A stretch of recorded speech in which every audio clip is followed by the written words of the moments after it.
আপনারা তদন্ত করে যদি 1 টাকার দুর্নীতি, 1 টাকার কোনো ধরনের অসৎ উপায়ের কোনো ধরনের আপনারা প্রমাণ করতে পারেন, আমি এই সংসদ থেকে আমরা ইস্তফা দিব। আমরা আগে রিকশায় চড়তাম, এখন আমরা গাড়িতে চড়ি। বিধি 274 অনুযায়ী মাননীয় স্পিকার, ব্যক্তিগত কৈফিয়ত যেহেতু আমার নাম ধরে বলা হয়েছে, আমি আমার বক্তব্যের কোথাও আমি এই শব্দ উচ্চারণ করিনি বা এই বাক্য বলিনি যে আমাকে যেন বরাদ্দ বঞ্চিত না করা হয়।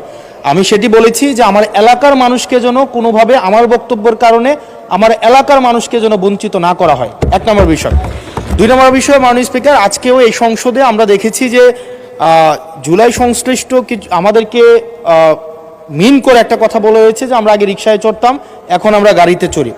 মাননীয় স্পিকার, এই সংসদে আজকে সরকার যারা আছে, আমি আপনাদের কাছে বিনীতভাবে অনুরোধ করব, এখন সরকারের যেই গোয়েন্দা সংস্থাগুলো আপনাদের নিয়ন্ত্রণে, ডিজিএফআই, এনএসআই, পুলিশ, তারপর হচ্ছে মিলিটারি, সবাই আপনাদের নিয়ন্ত্রণে।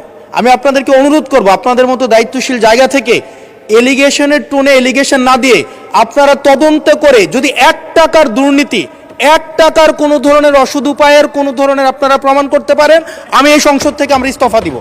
ধন্যবাদ মাননীয় সদস্য, ধন্যবাদ। মাননীয় সদস্য যিনি বক্তব্য রেখেছেন তিনি তার কথা উল্লেখ করেন নাই, তো এখানে কোনো ব্যক্তিগত কৈফিয়ত এমনি হয় না। আর 2 নম্বর, না না, ওনার নাম উল্লেখ করেছিলেন। আচ্ছা, নাম বলেছেন, আচ্ছা।